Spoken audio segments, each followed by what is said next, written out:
Good morning प्यारे बच्चों। आज हम बात करेंगे निपुण भारत क्विज़ की।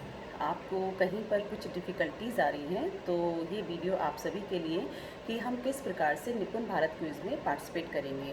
तो प्यारे बच्चों, सबसे पहले आपको अपने फ़ोन में स्विफ्ट चैट ऐप को डाउनलोड करना पड़ेगा। अगर आप ऐप को डाउनलोड नहीं करेंगे तो आप डायरेक्ट निपुण भारत क्विज़ में पार्टिसिपेट नहीं कर पाएंगे। तो सबसे पहले प्यारे बच्चों, आप अपने मोबाइल में स्विफ्ट चैट ऐप को डाउनलोड कीजिए। जैसे ही आप इसको डाउनलोड करेंगे, सबसे ऊपर की तरफ या आपसे थर्ड और फोर्थ नंबर पर आपको निपुण भारत क्विज़ लिखा हुआ दिखाई देगा। और वैसे भी आपको जो लिंक शेयर किया जाता है वीक में, आप उस पर क्लिक करके भी डायरेक्ट निपुण भारत क्विज़ में पहुंच सकते हैं, यदि आपके मोबाइल में स्विफ्ट चैट ऐप पहले से डाउनलोडेड है। तो यहाँ पर आप लिंक के द्वारा जब क्लिक करेंगे तो आप उस पेज पर पहुँच जाएंगे। अगर आप फर्स्ट टाइम इस क्विज़ में पार्टिसिपेट करने जा रहे हैं तो आपको क्या करना होगा। सबसे पहले विद्यालय के सम्मानित प्रधानाचार्य के द्वारा हर बच्चे को विद्यालय का यूडाइस कोड देना होगा, क्योंकि बच्चा बिना विद्यालय के यूडाइस कोड के निपुण भारत क्विज़ में पार्टिसिपेट नहीं कर पाएगा। तो सभी अपने विद्यालय में बच्चों को यूडाइस कोड एक बार प्रोवाइड करा देंगे। फिर बच्चा यहाँ जब निपुण भारत क्विज़ के लिंक पर क्लिक करेगा तो आप यहाँ पर अपने विद्यालय का यूडाइस कोड पुट करेंगे, वहाँ पर आप लिखेंगे। जैसे ही आप लिखेंगे वह आपसे कुछ क्वेश्चन पूछेगा, आपका वेलकम करेगा और आपसे पंजीकरण करने के लिए कहेगा। तो ऑटोमेटिकली आपका यूडाइस कोड डालते ही आपका निपुण भारत क्विज़ पर पंजीकरण हो जाएगा। आपसे क्लास पूछेगा, आपका सब्जेक्ट पूछेगा, ये सारे आपके पंजीकरण की प्रोसेस है। जैसे जैसे वो आपसे क्वेश्चन पूछता जाएगा आप उसका आंसर देते जाएंगे। तो यहाँ तक आप ये मान के चल रहे हैं कि आप निपुण भारत क्विज़ में प्रतिभाग कर चुके हैं।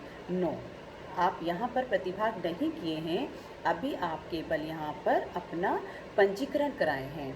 उसके बाद आपने क्या करना है, जब आप पंजीकरण करा देंगे उसके बाद फिर आप नेक्स्ट वो आपसे हेलो, नमस्ते, जो भी आपने लैंग्वेज सेलेक्ट की है उस लैंग्वेज के अकॉर्डिंग बात करेगा और फिर वह आपसे पूछेगा कि क्या आप क्विज़ में प्रतिभाग करना चाहते हैं। तब आप फिर ऑप्शन यस और नो का लेंगे। वहाँ पर बहुत सारे बच्चों को जोड़ने का ऑप्शन भी है, आप अकेले भी क्विज़ में प्रतिभाग कर सकते हैं और बच्चों को ऐड करने का ऑप्शन भी है, उनके साथ भी आप क्विज़ में प्रतिभाग कर सकते हैं। तो इस प्रकार से आपसे वो जो जो क्वेश्चन पूछता जाए आप उसका आंसर देते जाइए। और इस तरह से जब क्विज़ स्टार्ट होगा, हर वीक में जो है सब्जेक्ट वाइज आपका जो क्विज़ है वो डिस्प्ले हो रहा है। तो यहाँ पर आपके 12 क्वेश्चन, एक क्विज़ में आपके 12 क्वेश्चन हैं, आप वन बाय वन उनका सबका आंसर देंगे और आंसर देने के बाद वो लास्ट में आपको आपका स्कोर भी दिखाएगा कि आपने इस क्विज़ में जो प्रतिभाग किया था तो आपको कितने मार्क्स प्राप्त हुए हैं। जब आपके वो मार्क्स आपके वो डिस्प्ले बोर्ड पर डिस्प्ले हो जाएंगे तब आप मानिएगा कि आपने निपुण भारत क्विज़ में पूर्ण रूप से प्रतिभाग किया है। तो प्यारे बच्चों, आप इसे केवल पंजीकरण तक मानकर बीच में मत छोड़िए, क्योंकि ये बहुत ही इम्पॉर्टेंट है और ये टाइम टेकिंग भी नहीं है। आप केवल 2 या 3 या हार्डली 5 मिनट्स में 12 क्वेश्चन को आप इसमें पार्टिसिपेट कर सकते हैं, सॉल्व कर सकते हैं। और फिर आपसे इससे क्या हो रहा है कि आपकी नॉलेज एनहांस हो रही है। कहीं ना कहीं आप उस कभी साइंस का पूछ रहा है, कभी इंग्लिश का पूछ रहा है, कभी सोशल साइंस का पूछ रहा है, तो हर सब्जेक्ट का अलग अलग क्विज़ आ रहा है ना।